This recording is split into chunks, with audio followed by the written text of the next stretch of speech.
Hi everyone, my name is Lily. Before you go to sleep tonight, I want to tell you a very special story. It's about someone who was small, fluffy, and totally round. His name was Pilo, he was my cat, and he was my hero. Some parts of this story will make you laugh, because Pilo was really silly and did the funniest things. And some parts might make you a little sad, because he was also very brave. But I hope while you're listening, you smile, you feel warm inside, and maybe, when you close your eyes later, you'll dream about Pilo too. So, are you ready to hear the story of the bravest, and fattest, cat in the whole world? The guardian of the cradle.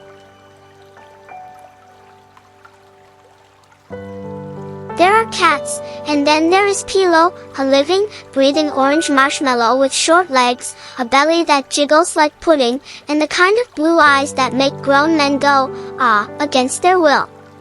Seriously, this cat didn't just walk, he waddled like a furry loaf of bread that discovered life had no need for cardio. If laziness were an Olympic sport, Pilo would bring home the gold, the silver, and probably eat the bronze. Pilo belonged to a small family in a cozy suburban house. The young couple, Emily and David, had just welcomed their first baby, a tiny, burbling creature named Lily who had already claimed ownership of 80% of the house despite weighing 7 pounds. The other 20%? That belonged to Pilo, obviously. Because if you think a baby is demanding, try telling a fat orange cat you're out of tuna. That's a crime against humanity. Now, despite looking like he was one snack away from a heart attack, Pilo had one special purpose in this world, whether he knew it or not, and that purpose was Lily. From the moment they brought the baby home, Pilo, in all his chubby glory, sniffed the infant, blinked twice, and decided, yes, tiny hairless potato, I shall be your guardian. Also, your blanket. And maybe occasionally your pillow. Whatever. He curled up beside her crib every day, paws tucked in, tail flicking lazily like he was some kind of regal lion protecting a princess. David liked to joke, he's not protecting her, he's just guarding his future snack buddy. But Emily saw it differently, there was something in Pilo's blue eyes. A kind of loyal calm. Or maybe he was just contemplating roast chicken. Hard to tell. It became a daily routine. Lily would cry, Pilo would meow loudly in sheer annoyance, like, someone, for the love of all that is holy, fix the baby. And then curl right up next to her tiny feet. Sometimes, Lily would grab his fluffy ear in her fist and tug, and Pilo would just lie there with the patience of a saint who's seen too much. This was their weird little bond, a giggly baby and a blue-eyed cat who looked permanently unimpressed by life. Friends who visited would say things like, wow, that cat is so round, followed by an awkward pause while Pilo stared at them like a judgmental potato. Emily would just proudly smile and say, he's her guardian. And David would mutter under his breath, yeah, guardian of the fridge maybe. But between the sarcasm and the laughter, a strange truth settled in their hearts. Pilo was always there, always present. He'd sleep beside Lily's crib at night, sometimes pushing his belly against the wooden rail because apparently personal space is not a concept Pilo respected. He'd follow Emily around when she carried Lily, shooting suspicious glances like a furry bodyguard who clearly didn't trust humans under 6 feet tall. Night after night, Pilo would settle into the rocking chair in the nursery, a chair he had very obviously claimed as his own, and stare at Lily until he fell asleep too. His gentle purrs filled the room like a lullaby. Emily found it strangely comforting, even if Pilo snored louder than her husband. There was just something about that fat orange cat, protective, silent, loyal in the most unexpected way. Neighbors sometimes joked that Pilo was just waiting for Lily to drop baby food on the floor. Maybe that was partly true, okay, mostly true. But Emily believed he understood more than they gave him credit for. He knew the baby was fragile. He understood this tiny creature needed warmth, comfort, and yes, maybe the occasional cat nurse with zero medical training but a lot of purring experience. One evening, Emily snapped a photo, Lily sleeping, wrapped in a soft pink blanket, and Pilo curled right at her side like a chubby guardian angel with whiskers. She posted it online with the caption, "The baby has a protector. He's 80% fluff, 20% attitude." It got more likes than their wedding photo. Obviously. So there they were, a tired mother, a confused baby, a sarcastic father, and one very fat orange cat with eyes like the sky and the heart of a warrior hidden beneath 10 pounds of fluff. And whether he knew it or not, Pilo had silently sworn an oath, to guard that baby with everything he had.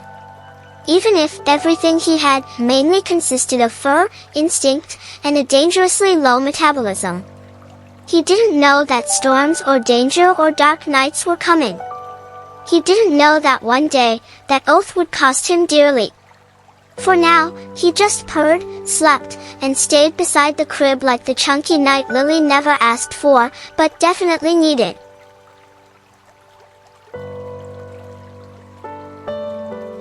If Pilo had a calendar, which he didn't, because he was a cat and also illiterate, he would have realized that a very boring Tuesday was about to become the last peaceful day in that house.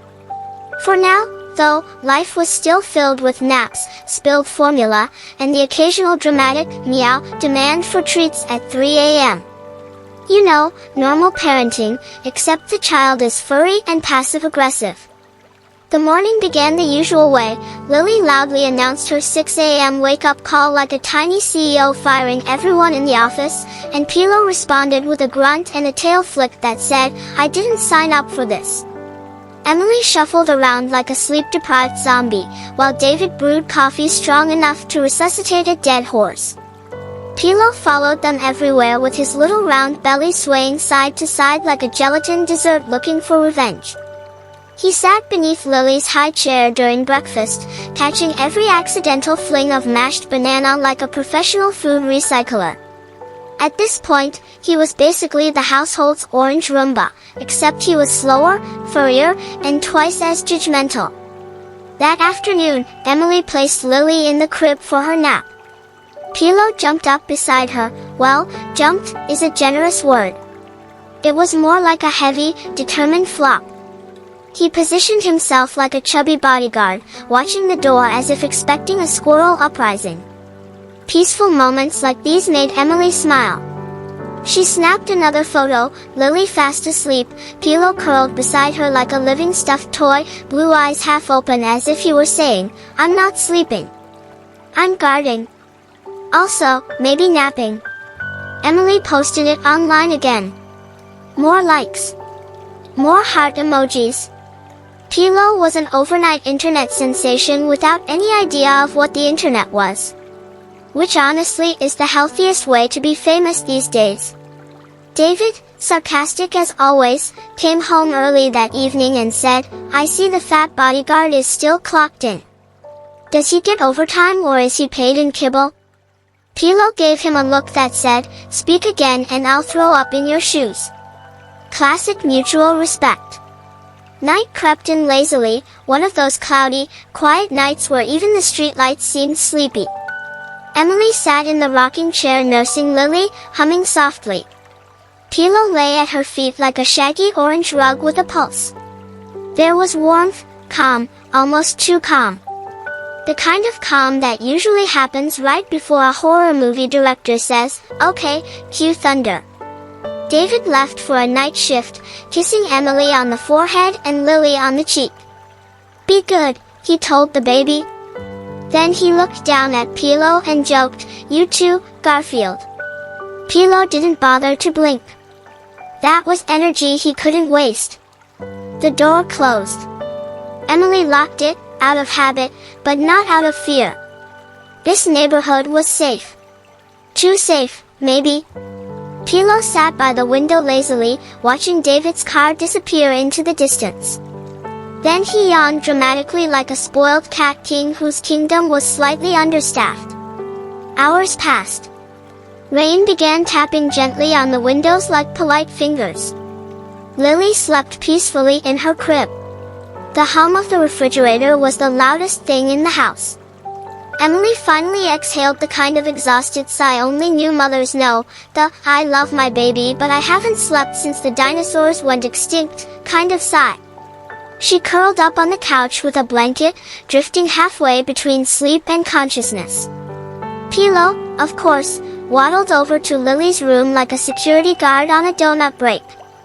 He curled up near the crib as usual, though his ears twitched once, then twice, for reasons he couldn't quite explain. Something felt off. But maybe it was indigestion. Hard to tell when you're full of mashed banana and existential dread. He climbed onto the rocking chair, curling up, eyes fixed on the hallway. Outside, the rain started getting heavier, like someone upstairs in the sky turned on a shower and forgot to turn it off. Thunder rolled faintly in the distance, as if the clouds were clearing their throats. Then, a faint sound. Distant.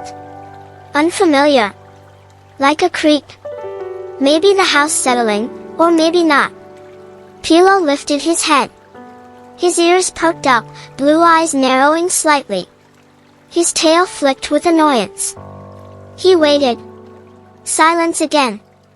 Emily, meanwhile, had fallen asleep on the couch, unaware that the house had shifted from peaceful to something else. Something slightly wrong.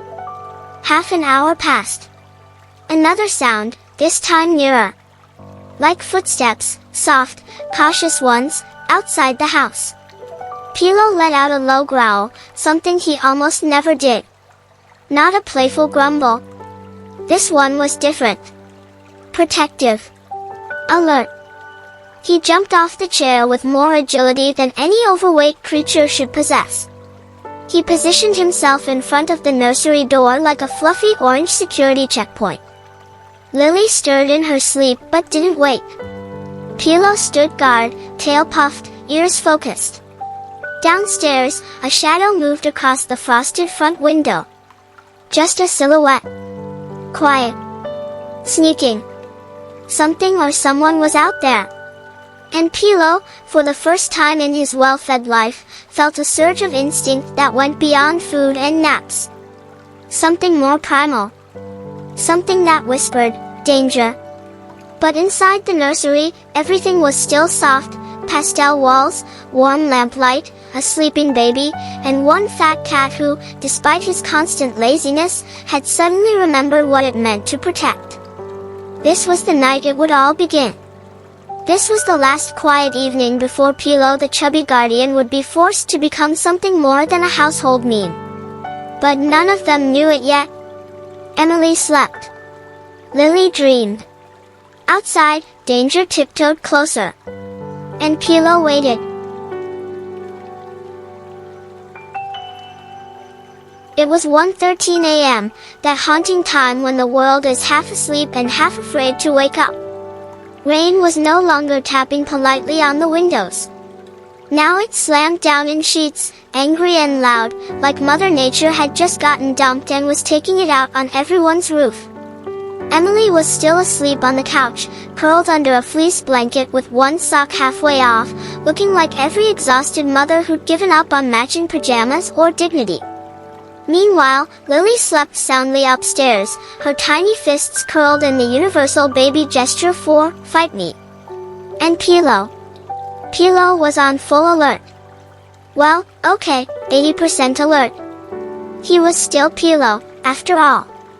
But the other 20%? That was pure feline readiness.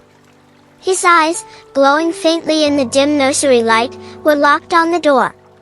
His tail no longer flicked lazily, it twitched with short, sharp precision.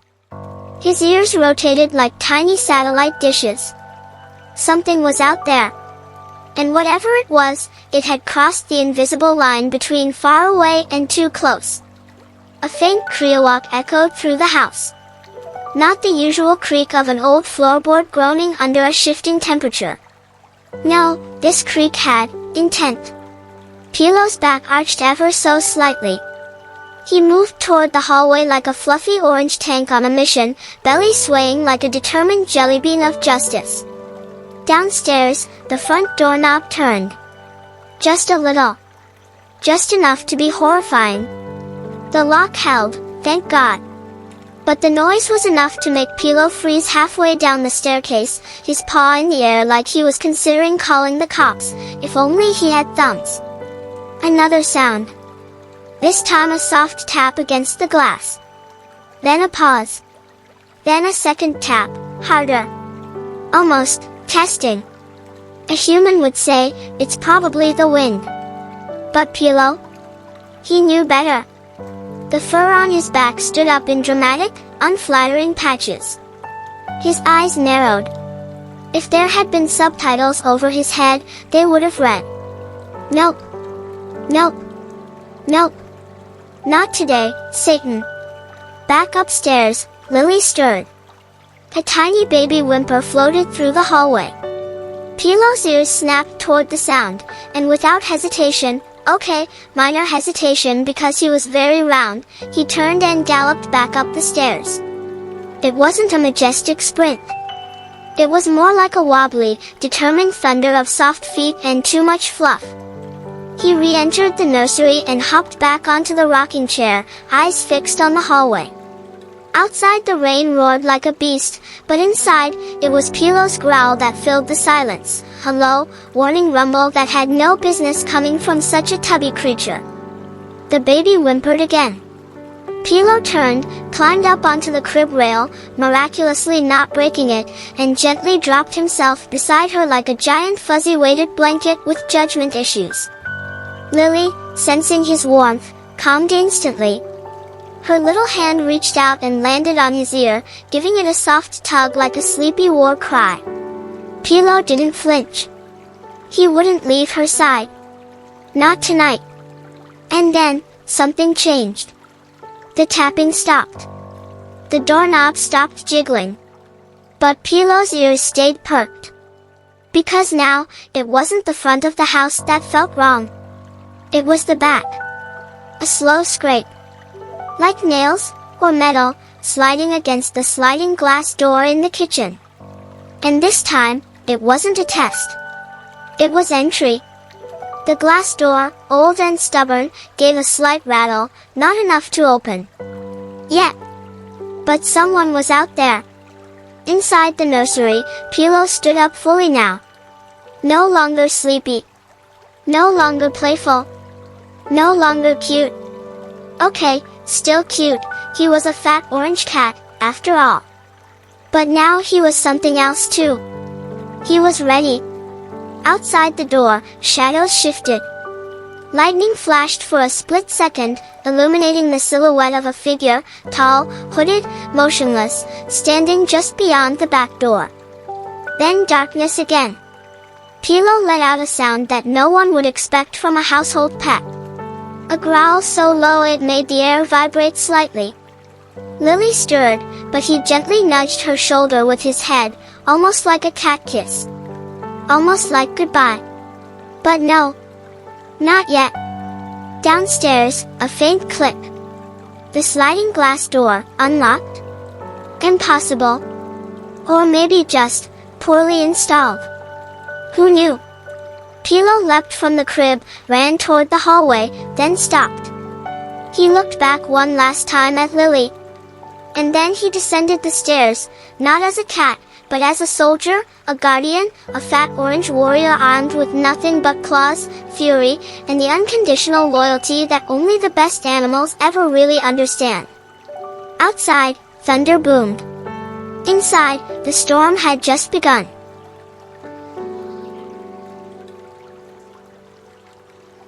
Downstairs was darker than usual. Not just lights are off, dark, but that thick, eerie kind of darkness that feels like it has its own pulse, like the shadows were alive and listening. The kitchen window rattled once more. Then silence. Then, slow, deliberate movement.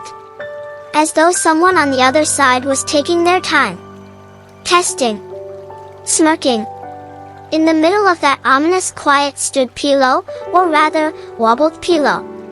He made it to the bottom of the staircase with all the courage of a soldier and all the elegance of a beanbag chair being thrown down a slide.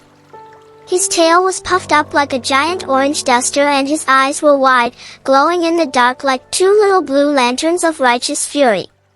Lightning flashed. For a split second, the backyard lit up like a crime scene photo, and there it was, the silhouette again. Tall. Broad shoulders. Hooded. The intruder, face invisible, standing right outside the sliding glass door. The shape leaned forward, as if studying the lock, or perhaps enjoying how peacefully the house slept. In that flash of light, Pilo did something most cats would never do. He hissed. A long, spine-chilling hiss that carried through the silent house like a curse. Not the cute kind of hiss cats do when you accidentally boop them. This one was like, cross this threshold, human, and I will end you. The silhouette flinched very slightly. Then, unbelievably, it straightened its posture, as if amused. As if this intruder just realized the only thing standing between him and the sleeping family was a fat orange cat who probably ate crackers for breakfast. Bad move. The intruder lifted a gloved hand and tapped the glass twice, tap. Tap. Mockingly, like knocking on a fish tank to annoy the goldfish inside. Pilo's eyes narrowed into slits of pure murder. His tail twitched like a ticking bomb. Then the hand moved again, slower this time, and gripped the handle of the sliding door. Another flash of lightning. Another boom of thunder. And in that split second of white light, Pilo sprang forward. If cats had theme music, his would have been somewhere between a war drum and a fat kid screaming, "Leroy Jenkins!" Because the moment Pilo launched himself forward, he actually rammed into the glass with a booming thud. His head hit first, it was mostly fluff, so he survived. But the message was clear, not on my watch. The intruder jerked back, startled. His hood turned slightly left, right, disbelief. Shock. Maybe even fear. Hard to say. But Pilo didn't care what he felt. In that moment, Pilo was no longer just a pet. He was a furry orange barricade powered by rage, love, and cards. Emily, still on the couch, stirred but didn't wake, probably dreaming about finally getting 8 hours of sleep, lol, as if. Pilo took a step back, growling. The intruder recovered and leaned forward again, now more aggressive, testing the lock harder. A metallic click. The door budged an inch. Pilo's ears pinned back. His paws planted firmly on the hardwood floor like little furry anchors of doom. And then... crash! The intruder finally forced the door open halfway. Cold rain gusted into the kitchen, bringing the storm inside like an uninvited wet demon. The hooded figure stepped in, quiet, slow, deliberate. Black boots on tile. The intruder scanned the dark kitchen, clearly expecting to see maybe a frightened woman, maybe a crying child. Instead, he saw a massive orange cat hissing like Satan's balloon. Pilo didn't wait. He charged. And to be clear, Pilo's version of charging involved a lot of flopping and a little sliding because his paws slipped on the wet kitchen tile, but momentum carried him forward like a furry bowling ball of violence.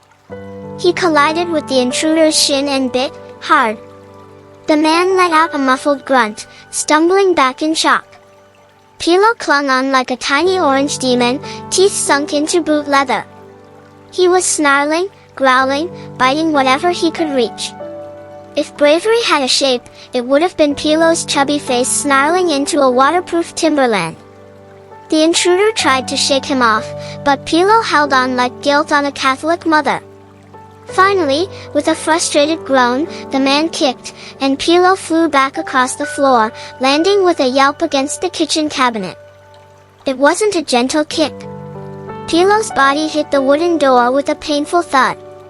He let out a small sound, half growl, half gasp, and for a moment, he didn't move.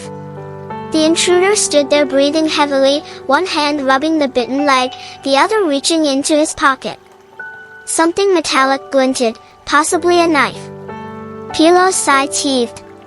Pain radiated through his belly where he fell. But then, he thought of Lily. Upstairs. Alone. Helpless. That was enough.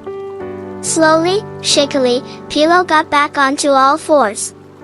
His growl was weaker now, but still very much alive, a sound that said, "I'm not done. You're not through me yet." The intruder muttered something under his breath, maybe annoyance, maybe disbelief at fighting a cat at 1:30 a.m. But he stepped forward again. And Pilo, loyal, fierce, gloriously overweight Pilo, stood his ground. Even pain couldn't stop him. His blue eyes burned with determination so fierce that for 1 second, the intruder actually paused. Between them, just a few feet of wet tile, a silent conflict surged. Pilo wobbled slightly, legs trembling. But he didn't back down. The intruder stepped forward again, raising whatever metal weapon was in his hand. Pilo hissed again, louder than before. And just as the man lifted his foot to take another step, a noise from upstairs. A cry. Lily. Her baby cry pierced the hallway like a bell, soft, confused, but enough to echo through the stairwell.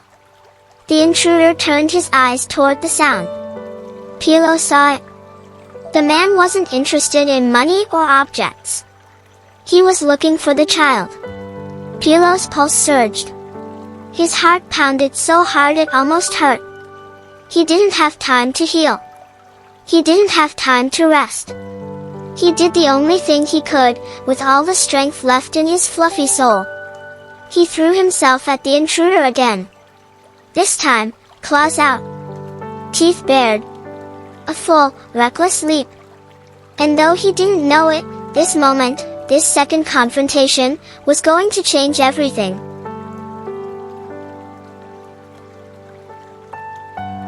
Pilo's second leap wasn't graceful. In fact, if an Olympian judged it, they'd probably give it a 2 out of 10 for form, 10 out of 10 for emotional damage. His legs kicked sideways like a furry orange cannonball of rage. His claws latched onto the intruder's arm just as the man raised it, weapon still in hand, and Pilo sank his teeth into flesh this time, not just fabric. The intruder roared, not a loud human scream, more like a growl through clenched teeth. He shook his arm wildly, but Pilo held tight like a furry battle magnet, claws digging deeper. Blood, real blood, smeared Pilo's mouth. He'd never tasted anything like it. He didn't care. He tightened his jaw. Upstairs, Lily's cry grew louder. The intruder stumbled backward, slamming Pilo against the kitchen table in a desperate attempt to shake him off. Wood rattled. A chair fell over with a crash. The noise finally ripped through the sleep fog in Emily's brain upstairs. She blinked, disoriented. She sat up on the couch. "David?" she called into the darkness. No answer. Another crash from the kitchen. Emily's heart pounded as she stood up slowly, blanket falling to the floor. She rubbed her eyes, dazed, and took a step toward the hallway, just as downstairs, the intruder slammed Pilo against the wall again. The cat yelped, a horrifying sound Emily had never heard before. It shot straight up her spine like ice water. Pilo finally lost his grip and fell to the floor, wheezing. He tried to stand. His legs buckled. His breathing was shallow. The intruder staggered back from the bite, clutching his bleeding arm. He swore under his breath. The sound of Lily crying upstairs seemed to push him forward with new determination. He stepped over Pilo's body and headed toward the stairs. Pilo's world blurred. Pain pressed on all sides. His side throbbed where he'd been kicked. Something inside him felt wrong. But as the heavy footsteps moved toward the staircase, Pilo's ears twitched. No. Not yet. Not as long as air was still in his lungs. He dragged himself forward with his front paws, like a little orange soldier crawling through mud, except the mud was blood and tile and the horrible realization that time was running out. Meanwhile, Emily reached the doorway of the living room, and finally saw the open glass door, and a trail of wet footprints, and... "Hello? Who's there?" Her voice cracked. Upstairs, Lily wailed louder than ever. Emily's instincts screamed. She turned to run up the stairs, but froze at the sight at the bottom of them. The intruder was halfway up the staircase now, hood still up, bleeding arm by his side, weapon in the other hand. She gasped. Her brain stalled. Fear rooted her feet in place. But then, a sound behind him. A low, guttural growl. The intruder looked back. Pilo was standing again. Barely. His legs shook violently. He looked like he might collapse any second. But he was up. His body trembled. Blood dripped from his mouth. One eye half shut. But his tail was high, crooked, damaged, but raised like a flag of defiance. Emily's breath caught. Pilo. The intruder turned fully toward Pilo again, irritated now more than afraid. He raised the metal weapon, a crowbar, and stepped back down the stairs. Pilo didn't retreat. If anything, he moved forward. Step by painful step. Each paw left a little red smear on the floor. Emily suddenly realized what was happening. Tears filled her eyes all at once. Pilo. No. But Pilo didn't look at her. His blue eyes were locked on the intruder, who was now preparing to swing the crowbar. Emily screamed, a raw, primal sound, as she ran forward, but she was too far. The intruder swung downward. Pilo lunged upward, one last time, claws aiming straight for the man's throat. But halfway through the air. Crack. The crowbar connected. The sound echoed. Sharp. Final. Pilo's body hit the floor with a sickening flop. He didn't move. Emily screamed again, reaching the scene just as the intruder turned toward her. For one terrifying second, she thought this was the end. But apparently the bleeding wound on his arm and the unexpected resistance made him curse under his breath, and instead of going after her, he bolted toward the open glass door, disappearing into the storm. Emily dropped to her knees at the foot of the stairs, sobbing uncontrollably. Pilo, oh God. Pilo. He didn't respond. At first. She placed her shaking hands on his warm, battered body. His sides barely rose, then fell. A faint breath. So faint. Stay with me, she whispered through choked tears. Please, you saved us, please. Pilo's eyes flickered open just a little. Only one eye now. Blue, glassy, full of pain, but also recognition. He looked up the stairs, as if asking, is she okay? Emily nodded, tears streaming down her face. She's safe. She's okay, baby. You saved her. Pilo's breathing was weak, but when he heard Lily's faint cry from upstairs, something softened in his gaze. His paw tried to move, barely, as if trying to stand one more time. But his body refused. Emily gently stroked his fur, even as her sobs grew louder. She called emergency services between gasps, but her voice broke so much she could barely speak. She whispered, over and over, it's okay, Pilo, it's okay, you're brave, you're so brave. Pilo closed his eye for a moment, letting her voice wash over him. Then, slowly, he opened it once more, looked toward the staircase, and then up at Emily. And he purred. Soft. Weak. But unmistakable. One last purr.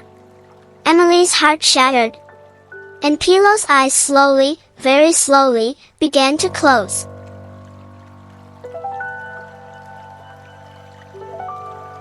The house was chaos, the kind that doesn't come with crashing sounds anymore, just the deafening silence after tragedy. Emily sat on the kitchen floor, knees scraped, hair disheveled, eyes red and swollen. Pilo lay in her lap like a broken little sun, orange fur stained with red in a way no Instagram filter could ever beautify. She kept her hands pressed gently against his body as if her palms alone could keep him alive. Every shaky breath he took seemed too shallow, like each one might be the last. His once cocky, bright blue eyes were now only half open, duller, distant, but still alive. Sirens wailed in the distance, louder, closer, screaming into the storm like metal banshees. "Hold on, baby, hold on, they're coming, okay?" Emily whispered over and over, her tears dripping onto his fur. Pilo made a small sound, barely a meow. More like an exhale shaped like a goodbye. Lightning flickered again through the broken back door, followed by a crash of thunder that made Lily cry louder upstairs. Emily's heart shattered all over again. She wanted to run to her child, to scoop her up and cradle her, but she couldn't, not while Pilo was still breathing. She cradled his head gently, stroking that fluffy cheek like she was brushing a piece of heaven that was slowly unraveling. The front door burst open. 2 paramedics rushed in first, followed by a police officer with his gun half-drawn. They scanned the room, saw Emily, saw the blood, saw the open door, the damaged table, the crowbar on the floor, and the cat. Emily looked up at them helplessly. I think someone broke in," she sobbed. "He tried to hurt my baby, and Pilo, he protected her." The paramedic, a middle-aged woman with kind eyes and rain-soaked boots, knelt down beside Emily. She took one glance at Pilo and softened. She reached out to feel for a pulse, as if cats had wrist pulses, and gently nodded to herself with a heavy sympathy. "We have to get you and your child safe first," the paramedic said softly. "The police will sweep the house." "Is anyone else here?" "My husband, he's on night shift, he's on his way," Emily said, her voice cracking again. Right on cue, headlights flashed outside. The screech of a car door opened. David's voice cut through the raging storm. "Emily? Emily!" He sprinted inside like a man possessed, slipping slightly on the wet floor.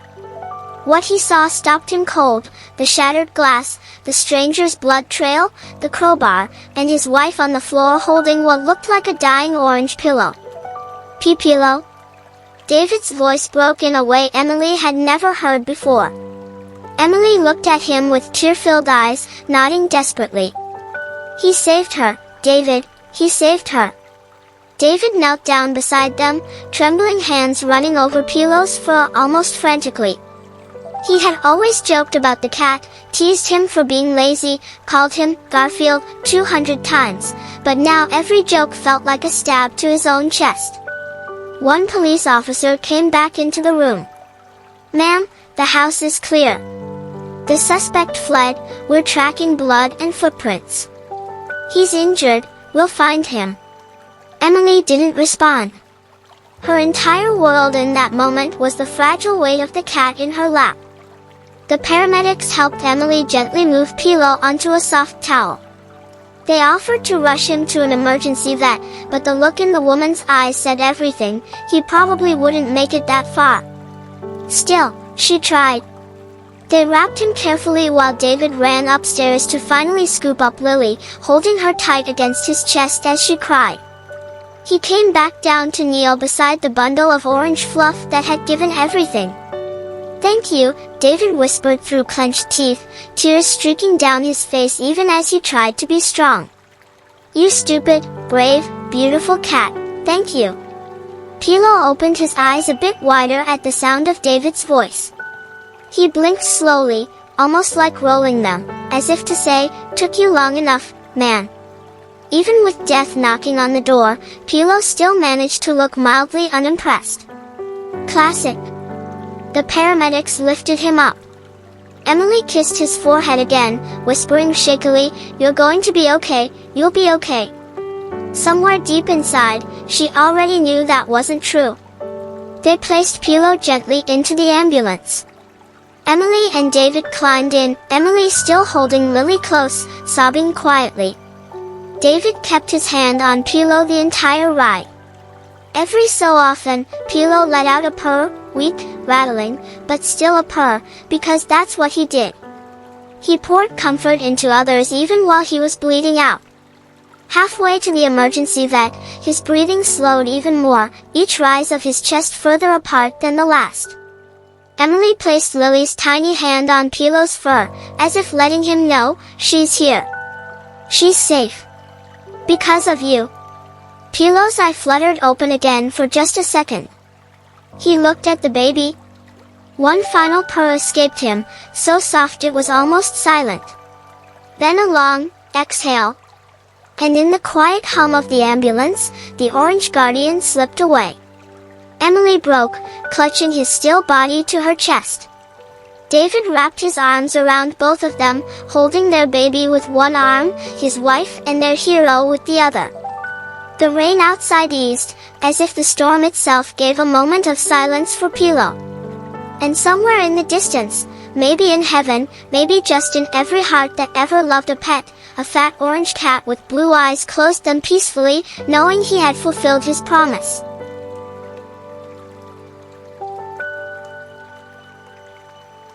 The house felt different. Even after the police had left, after the paramedics drove away into the dissolving storm, after David called his boss and managed only the words, "I can't come back tonight," even when the morning sunlight finally broke through the receding clouds, everything felt heavier. There's a silence that comes after tragedy, where even the air refuses to move, as if the whole world is pausing out of respect. That's what the house felt like. Too quiet. Too still. Almost waiting. Emily laid Lily in her crib gently, the baby now calm and drifting back to sleep after all the chaos. Lily didn't know what had happened. She probably never would, not fully. But somehow, even her innocent breathing felt sadder that morning. David stood in the hallway, staring at the broken glass door in the kitchen. Police tape crossed over it. Evidence markers still on the floor near blood stains, some human, some cat. It looked like the aftermath of a crime scene, because it was one. But David didn't care about the criminal. Or the broken lock. Or the insurance claims. He cared that Pilo wasn't here to judge him for leaving the fridge open. Emily came downstairs with slow steps. She'd washed the blood off her hands. The towel Pilo had lain on was gone, taken by the paramedics. But she could still feel his weight in her lap, as clear as a phantom. She walked into the kitchen where David stood and leaned her head into his shoulder. He wrapped an arm around her, resting his chin on her hair. They both remained silent for a long time. Finally, David whispered, "I never thought I'd cry over a fat cat." Emily let out a sad little laugh, the broken kind that sounds more like a sigh. "He wasn't just a cat," she said quietly. "No," David murmured. "He was our idiot hero." They stood there, holding each other, staring at the place where Pilo had made his last stand. And somehow, David swore he could almost hear a faint echo of a purr, like the house itself remembering him. The day passed in slow motion. They gave statements to the police again. The detective promised they would catch the intruder. They had blood samples, footprints, security cameras from a neighbor's porch. But none of that felt important to Emily and David. They only cared that Pilo had protected their daughter with everything he had. More than any alarm system. More than any guard dog. All 5 kilograms of fluff and stubborn courage. That afternoon, they drove to the vet's office. A small box was waiting for them. The kind you never want to see, too small for a life that meant too much. On top of the box was a paw print in clay. And a little card that said, "In memory of your brave companion." Emily couldn't even open the box at first. She just held it against her chest, tears streaming again. David placed a hand on top of hers. They didn't say any words, because there weren't any. Later that evening, David dug a small grave under their favorite tree in the backyard, the one where Pilo used to sunbathe like a lazy monarch every afternoon. Even the sky looked somber, painted with a dull orange light, as if the entire sunset was honoring Pilo's fur. Emily placed the box gently into the earth. She added his favorite toy next to it, a small catnip mouse that was missing its tail. David lowered a little bowl of tuna beside it, even though it was ridiculous, but somehow, it felt right. They stood there, holding Lily in their arms as the wind stirred the leaves above. David cleared his throat. "I know you probably want a speech," he said quietly. He'd want one too. Something snarky and dramatic. But I can't. I don't have it in me. Emily forced a smile through her tears. He knows. He always knew. David nodded. "Thank you, Pilo." Emily whispered, "Sleep now, buddy." They covered the box carefully with soil, patted it down, and placed a simple stone on top. Later, they'd engrave it. Maybe it would say something like, "Pilo, the guardian who never backed down." Or maybe, "Here lies Pilo. He was chubby, he was dramatic, and he saved the world he cared about most." That night, after Lily was asleep, Emily and David sat together on the couch. They didn't turn on the TV. They didn't scroll on their phones. They just sat there, wrapped in a blanket, staring at Pilo's empty bed on the floor. Emily whispered, "I keep expecting him to walk in and meow for dinner." David nodded. "I keep expecting him to glare at me for sitting in his chair." She leaned on his shoulder. "Do you think he knew how much we loved him?" David looked at her. "I think he knew exactly. And I think he loved us even more." Emily smiled sadly. "He died protecting our daughter." David wiped his eyes. "She'll grow up knowing that story. We'll tell her 1,000 times." And they sat there like that for a long, quiet time. Grieving. Remembering. Thanking the universe for a fat orange cat with blue eyes who chose to be their guardian angel.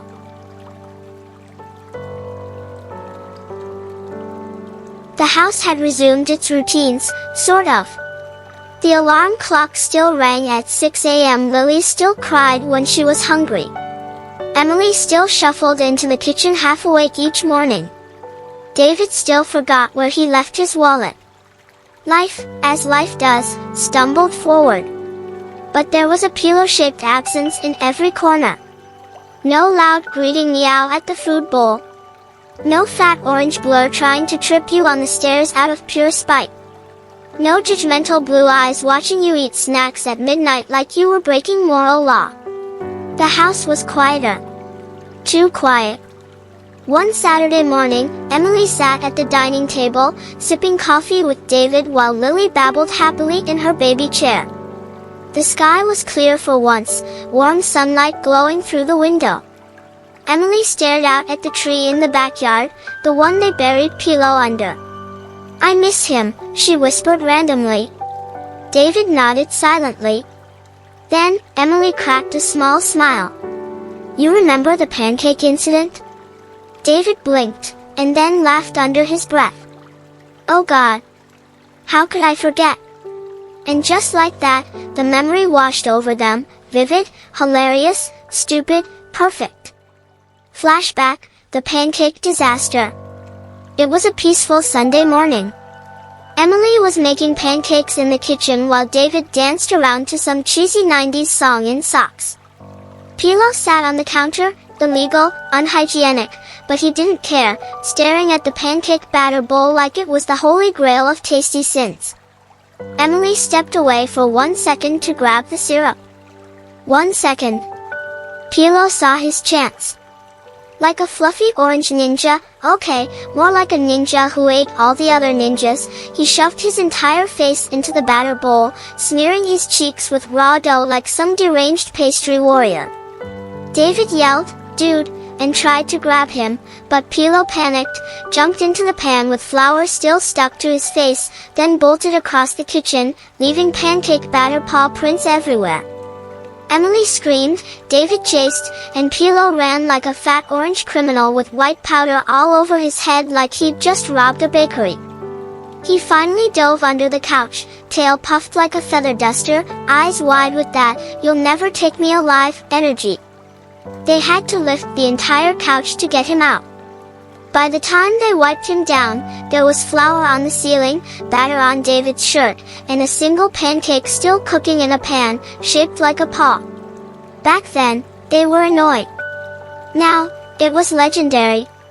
Back to present. Emily chuckled, her eyes glossy but joyful. He was such a little menace. David snorted. And remember when he stole a whole chicken drumstick off my plate and ran down the hallway like a thief in a cop movie?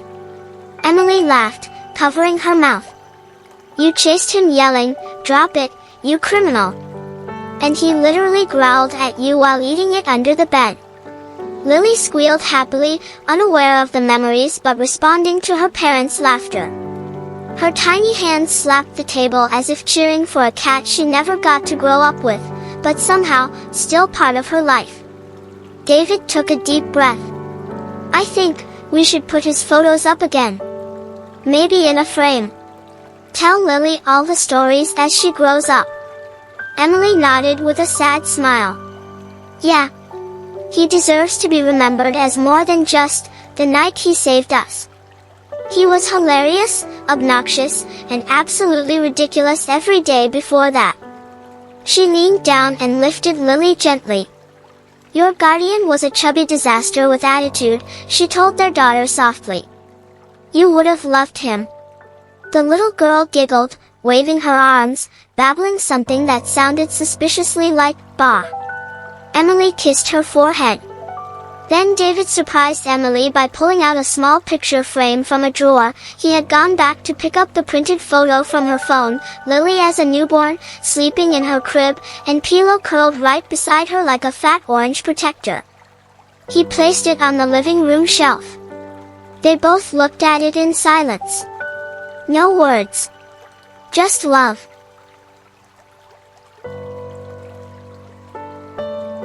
Years passed, not in some dramatic movie montage with sad music, but in the usual way time moves. Diapers became toys, toys became school backpacks, pureed carrots became picky eater negotiations. Lily grew from a babbling infant into a bright, chatty 5-year-old who insisted she did not need a nap even while falling asleep mid-sentence. The house looked different now. New sofa, new curtains, fewer fruit stains on the carpet, somewhat.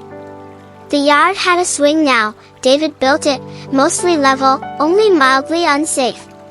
But one thing remained exactly the same, the small stone under the tree in the backyard with one carved sentence. Pilo, the chubby guardian. Every spring, Emily planted small orange flowers around it.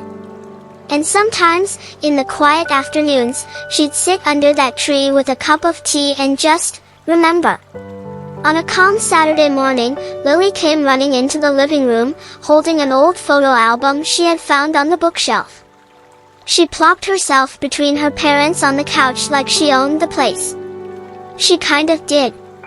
Mommy, who's this? She asked in that bright, curious voice children use right before emotionally punching you. Emily looked at the photo, little baby Lily sleeping peacefully with a big orange cat curled protectively around her. Emily smiled softly. That's Pilo, she said gently. Lily tilted her head. Pilo? The kitty in the picture next to the tree rock? David chuckled. That's not just a rock, kiddo. It's his memorial stone. Lily blinked her big eyes. What's a memorial? Emily exchanged a glance with David. He nodded a little. It was time. It's something we use to remember someone special, Emily explained. Pilo was our cat. A silly, fluffy, bossy cat. He loved tuna and hated exercise. But he loved you most of all. Loved me? Lily looked confused. I never met him. Emily's eye glimmered, half sad, half proud. Actually, you did, when you were just a baby. He used to protect you all the time. Lily's eyes widened. Protect me from monsters? David laughed softly. Something like that. Emily pulled Lily onto her lap. Do you want to hear a story about him? A true story. The girl nodded enthusiastically, hugging the photo album like treasure. And so, Emily and David told her everything, the silly stories first. Ballot box with check how Pilo tried to eat pancake batter. Ballot box with check how he stole a chicken drumstick and growled like a tiny tiger under the bed. Ballot box with check how he'd hiss at the vacuum cleaner and then hide behind the curtains thinking he was invisible. He wasn't. Ballot box with check how he once fell asleep in the laundry basket and David screamed because he thought it was a giant orange raccoon. Lily giggled uncontrollably, clutching her belly as she imagined a fat cat stealing chicken like a criminal. Then Emily told the other story, the big one. She softened her voice. And one night, when you were still very little, someone very bad tried to come into our house. Lily's eyes grew serious. A bad man? Yes.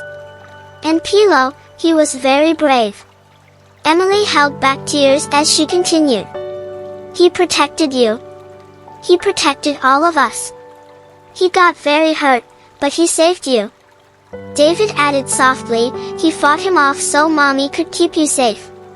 Pilo was our hero. Lily went quiet. Her little hand touched the photo of Pilo by her crib.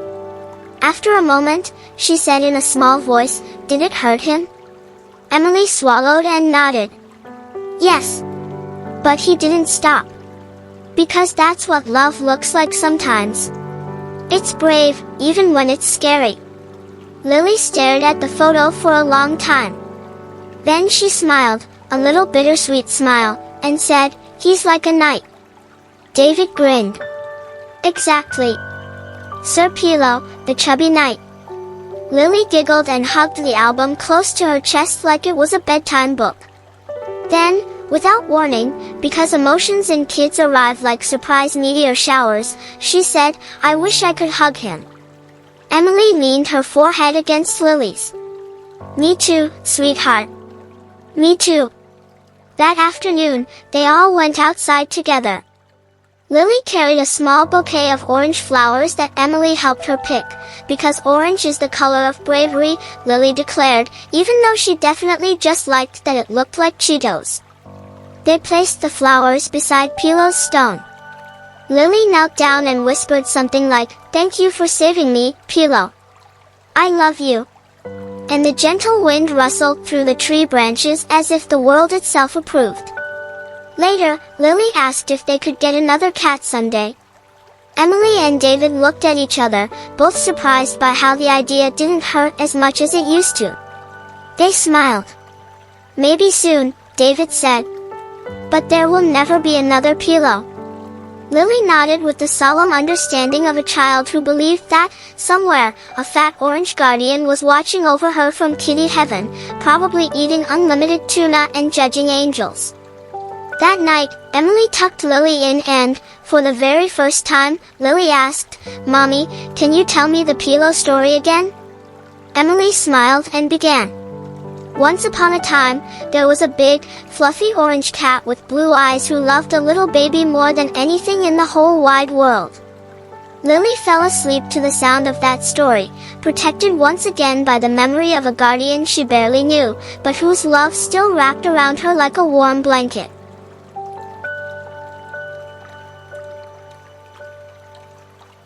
Life has a funny way of patching wounds, not by erasing what happened, but by giving you something new to protect, something new to laugh about, and sometimes, someone new to love. It had been almost a year since Pilo's last heroic night. The grief was still there, manageable now, like an ache that stays after you've recovered from a bad fall. Some days hurt more than others. But the laughter had returned. Lily started school. Emily went back to part-time freelance work. David actually fixed the squeaky door he'd ignored for 5 years. Progress. One weekend, as they drove past a small animal rescue center on a sunny afternoon, Lily pressed her face to the car window like a kid spotting Disneyland. "MOM. Dad. Look. Kitties." David glanced at Emily. Emily raised an eyebrow. Neither said anything out loud, but they both knew something was shifting inside them. "Want to go in?" "Just to look," David said casually, which is famously the same thing people say right before adopting a lifetime responsibility. Inside the shelter, there were cats of all shapes and sizes: ginger, tabby, black, calico, meowing from tiny cages with signs like "Gloria, loves snacks and personal space," or "Spud, will yell at birds for you." Lily pressed her hands to one cage where a tiny gray kitten with huge ears sat curled in a fluffy ball. He looked up with enormous amber eyes, gave a tiny squeak of a meow, and Lily, instead of shrinking away, gasped like she'd found treasure. Emily crouched next to her daughter. "He's cute," she whispered. "He looks like a potato." Lily squealed. David blinked. "You want to call him Potato?" Lily nodded vigorously. "Potato." Emily laughed, tears flickering in her eyes, the good kind. Pilo would absolutely tease him if he saw that. The shelter volunteer smiled. "He's very sweet.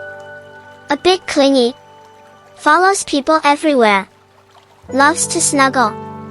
A huge purr machine." Lily proudly looked at her parents, hands on her hips. "I think he needs us." They looked at each other, then nodded. Later that day, back home, the tiny gray kitten, now officially named Potato, explored every corner of the living room, wobbling behind Lily like a fuzzy shadow. He tripped over a rug twice, fought with a feather toy like it insulted his family, and fell asleep inside David's slipper like it was a luxury condo. Potato was nothing like Pilo. He was small, hyperactive, and skinny as a noodle. But that didn't matter. Lily adored him. Emily adored watching Lily adore him. David pretended to mind but secretly kept taking blurry photos of the new kitten and whispering, "You better not chew my cables." That evening, something beautiful happened. Lily placed a small framed photo of Pilo next to Potato's new little bed. She patted Potato softly on the head and whispered, "Don't worry. He was the first guardian. You can be the new small guard. I'll protect you too." Emily's eyes watered. David hugged her from behind, chin on her head. It wasn't replacement. It was continuation. Later, as they tucked Lily into bed, she asked once more for the Pilo story. They told it again, but this time, Potato jumped on the blanket, spinning in a circle before lying down like a dumb gray meatball. Lily laughed, kissing Potato on the nose. Emily smiled. David whispered, "He would have liked Potato, I think." Emily nodded softly. "Yeah. But he still would have judged him." They both laughed. And for the first time, the laughter wasn't covered in grief, it was honest and warm. That night, while the family slept, Potato curled up in Lily's room, right beside her pillow, exactly where Pilo once lay years ago. As the moonlight streamed through the window, Potato lifted his tiny head, let out a confused squeaky meow, then rolled over and purred himself into sleep. And somewhere, in the quiet corners of that home, in the photos, in the memories, in the tiny flowers under the tree, the spirit of one fat orange hero lingered, not jealous, not sad, but watching with approval. Because the house finally felt safe again.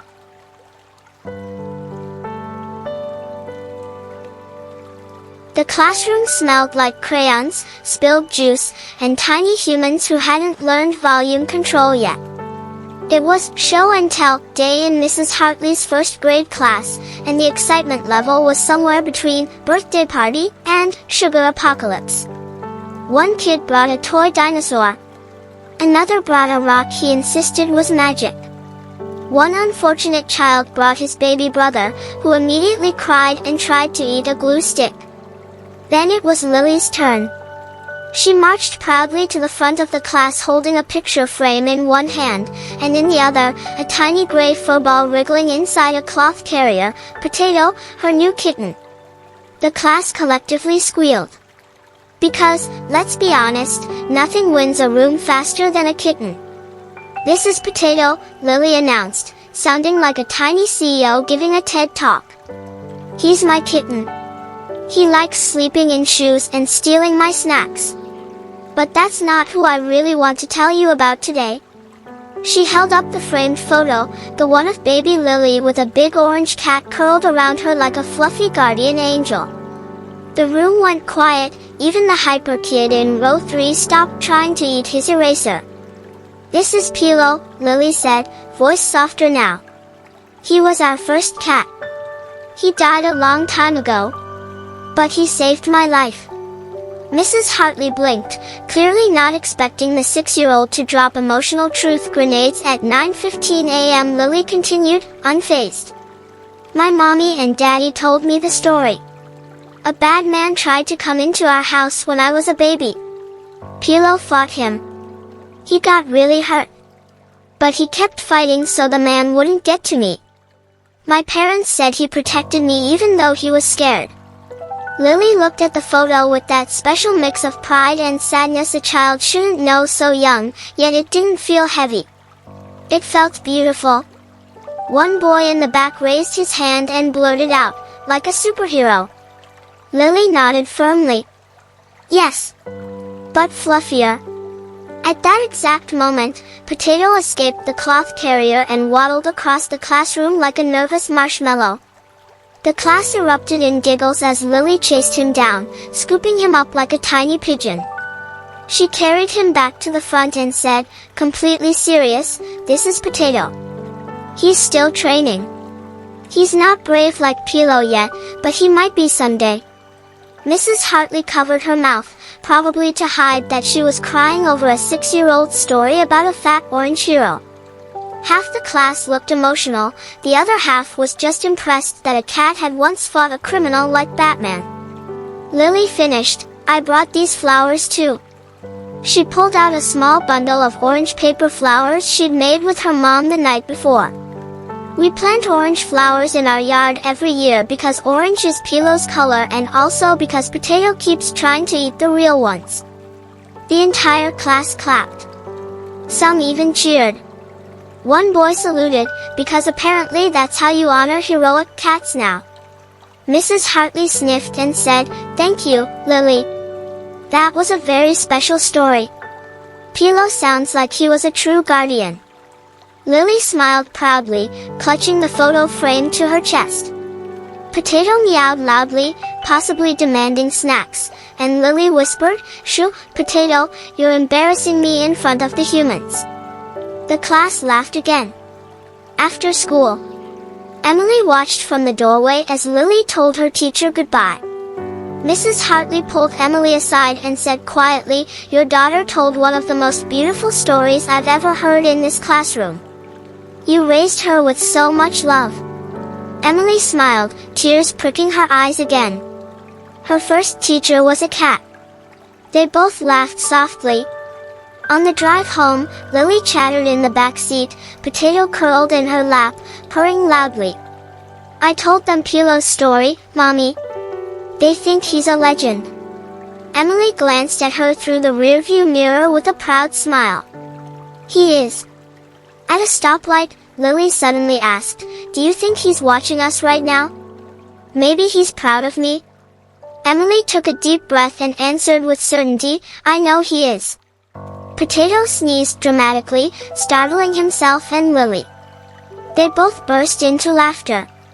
Emily shook her head with a smile. Pilo may have been gone, but somehow, the house, and now, even Lily's growing world, was still full of him. Not only the memory of his sacrifice, but the sound of laughter that came after.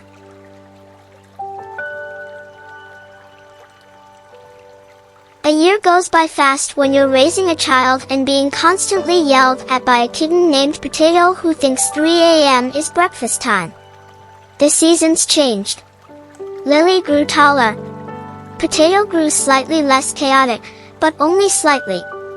And the house, while filled with new memories, still carried a warmth that felt like Pilo never truly left. It had been exactly 1 year since that night. Emily woke early that morning, before the sun. She stepped quietly into the backyard, the grass still damp with dew.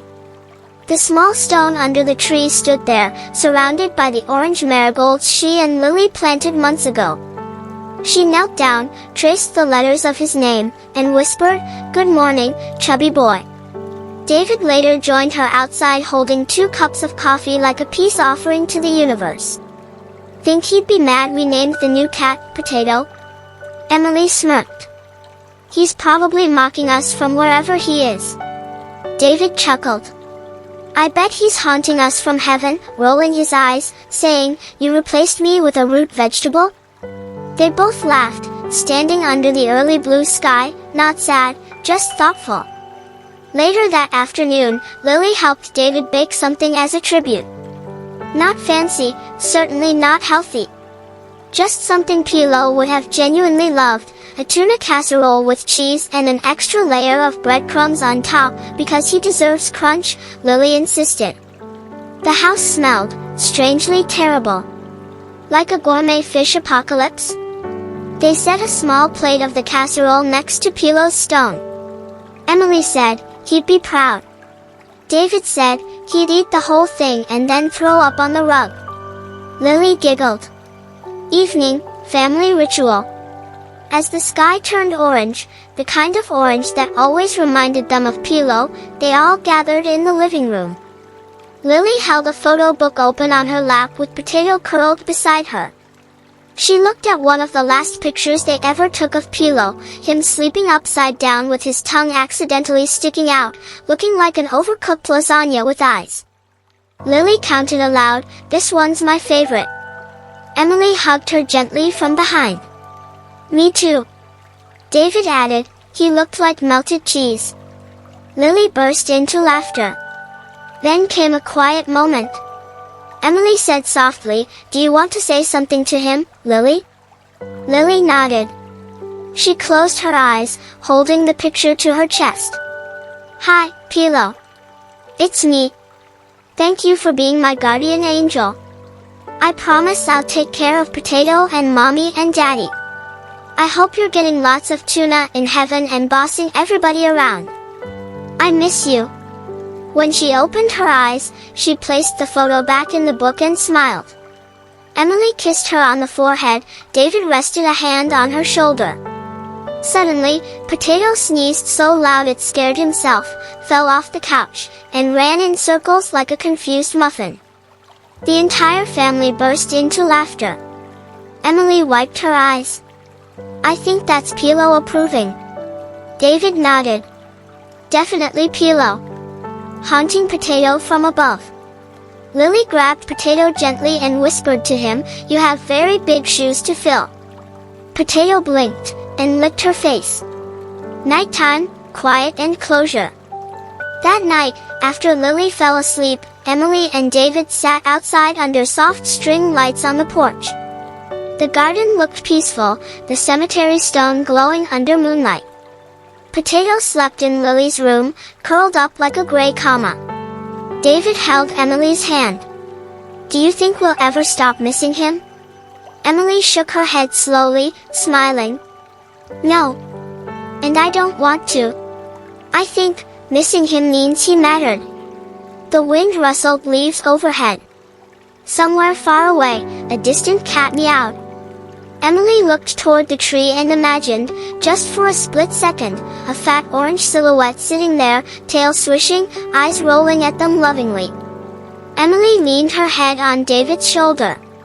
"He saved us, and somehow, he still gives us peace." David kissed her forehead. "To the bravest cat we've ever known." The moon was bright. The house was warm. And inside the quiet night, love lingered, the kind that never dies, even when paws stop moving. Because some guardians don't stay forever. But their lesson does. Protect the ones you love. Live with ridiculous courage. And if possible, steal the chicken drumstick.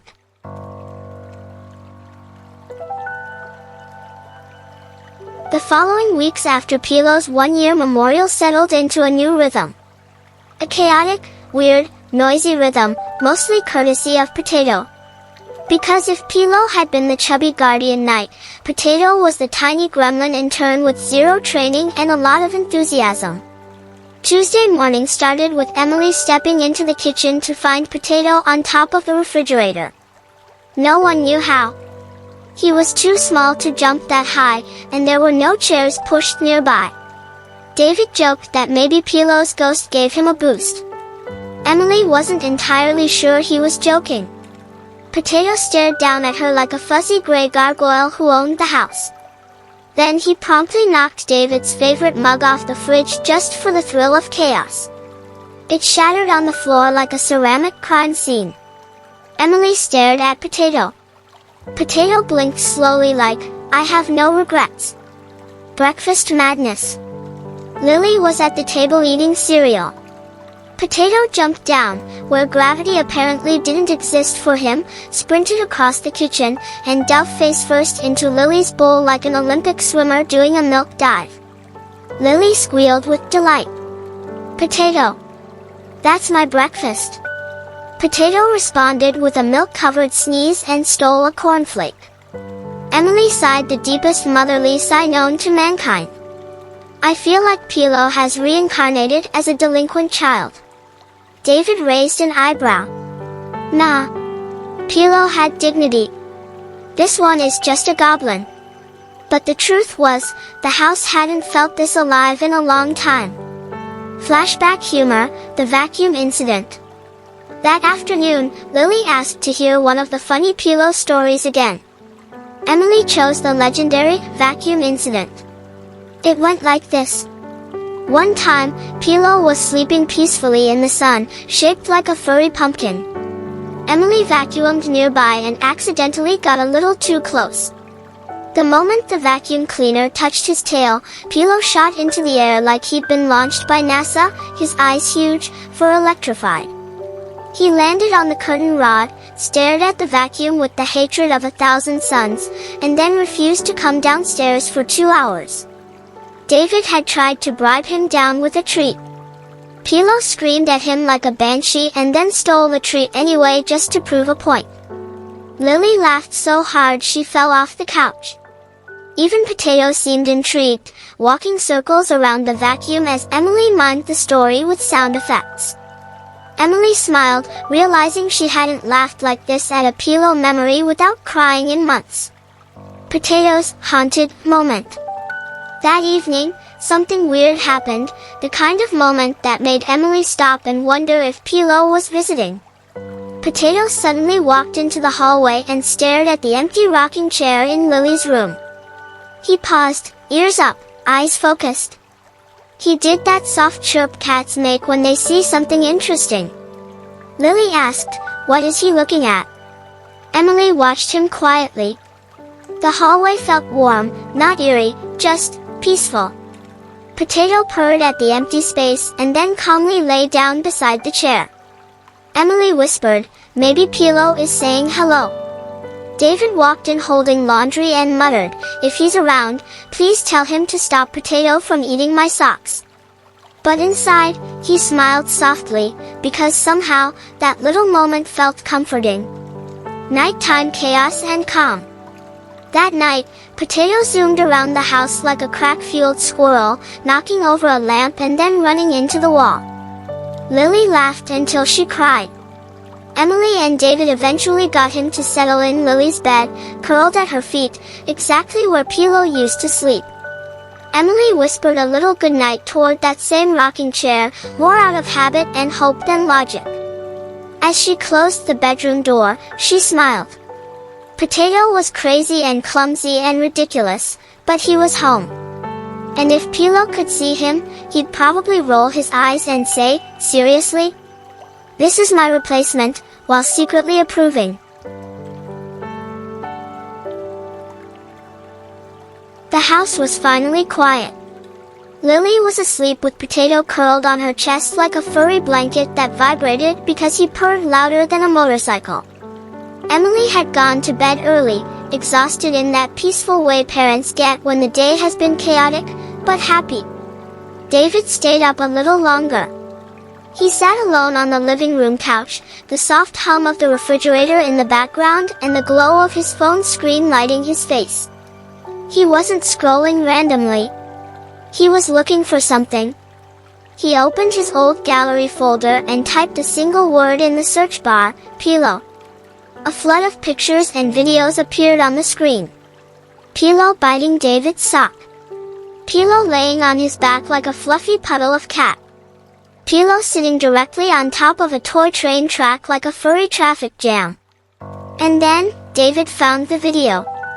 He hesitated, then tapped play. Flashback video, phone memory. It was an old clip. Shaky camera. David was laughing behind the camera. Pilo was in the hallway, staring down a cucumber someone had left on the floor. You know that weird online thing where cats freak out when they see cucumbers? Yeah, Pilo did not freak out. Instead, he walked up to it, sniffed dramatically, then sat on the cucumber like he had conquered it. He looked straight at the camera and meowed once, a short, raspy sound, as if saying, "Pathetic attempt. Try again." Behind the camera, David was laughing so hard he almost dropped the phone. David smiled now, in the dim light of the living room, and he could actually hear his own laughter from that day in his memory. He didn't cry. Surprisingly, he just smiled bigger. "He made me laugh so much," David whispered to himself, chuckling under his breath. Grumpy little genius. He played another short video, Pilo sitting inside a cardboard box labeled "Fragile," chewing on the corner. David's voice in the background, "Buddy, that box says fragile." And then Pilo meowed angrily like he was offended, which made David hysterical back then. Watching it now felt like reconnecting with an old friend, not haunting, just incredibly warm. David leaned back on the couch, holding the phone to his chest for a moment. Something about hearing his own laughter mixed with Pilo's grumpy meows brought him more healing than any long therapy session could. He whispered, barely audible, "I miss you, little man." Then he added with a lopsided smirk, "Hope you're bullying angels and biting God's shoelaces up there." He closed the Photos app and set the phone aside. He turned off the lamp and looked around the living room, now dark except for moonlight spilling in. For a second, he imagined seeing that fat orange form lying on the rug like he used to, looking at David with that classic, "You bore me" expression. David shook his head and laughed quietly. "Good night, Pilo." He went upstairs quietly, checked on Lily and Potato. Potato was sleeping sideways across Lily's face like a furry assassination attempt, then slipped into bed next to Emily, who murmured half asleep, "Did you watch Pilo again?" David smiled. "Yeah. I needed it." Emily reached out, eyes still closed, and squeezed his hand. "Sweet dreams," she whispered. "Maybe he'll visit you." David whispered back, "If he visits me, he'll steal my pillow." Emily smiled in her sleep. Soft ending. David closed his eyes and let the memories drift. Pilo wasn't gone. He was archived in laughter, in videos, in the habits they now had because of him. Even Potato chewing cables felt like some cosmic prank Pilo arranged just to keep David humble from beyond the grave. The night was quiet. Peaceful. And as David drifted off to sleep, he thought he heard a faint meow echo somewhere in the back of his mind, sarcastic, demanding, and strangely comforting.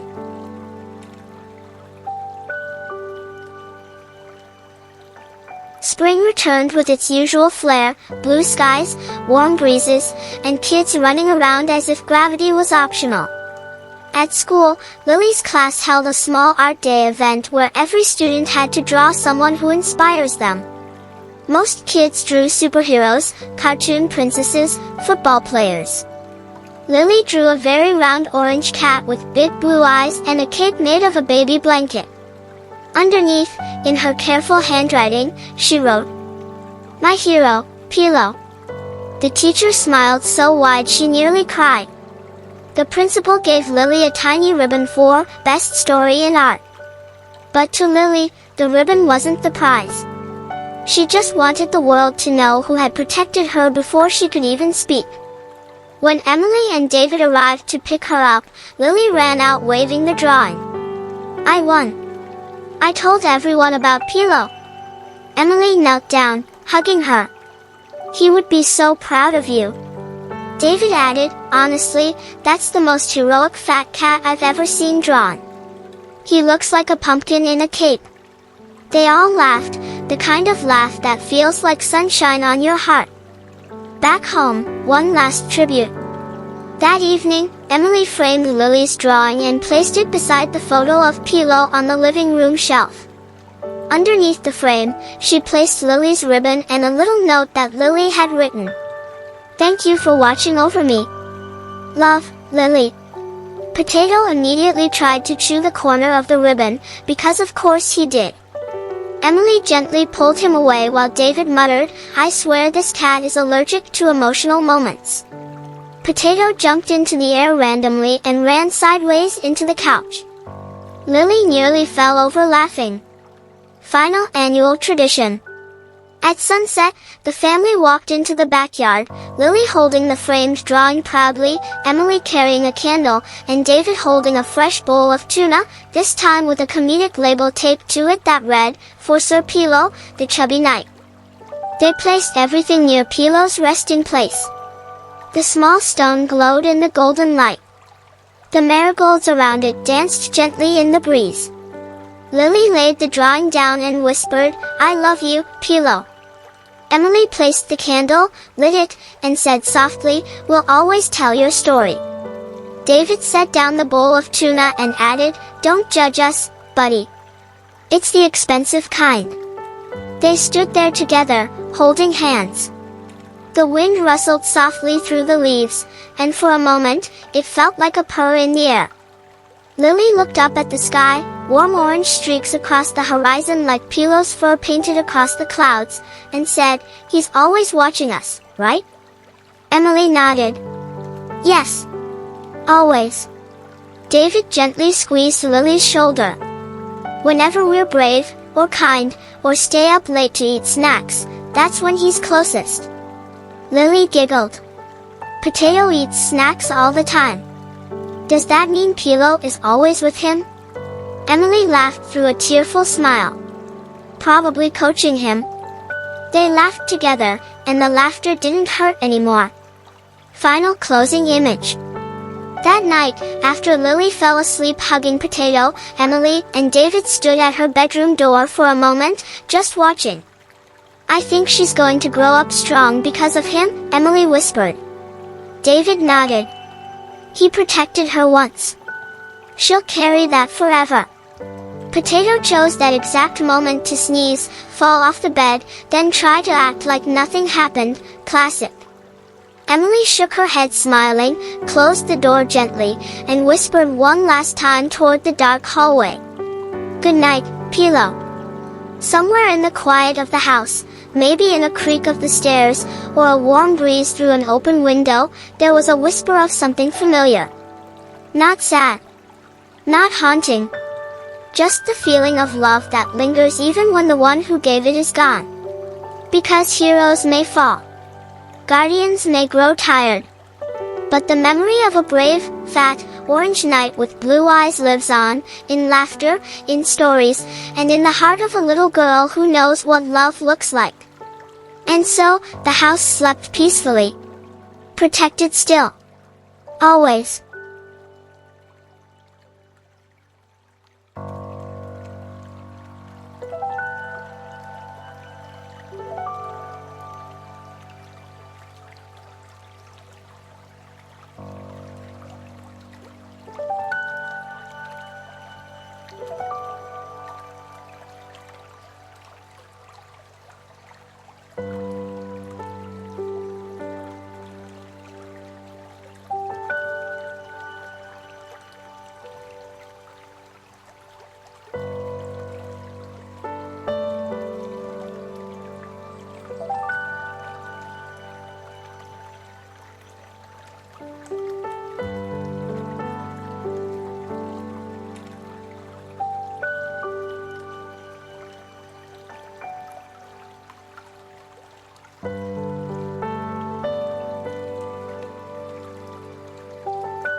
you.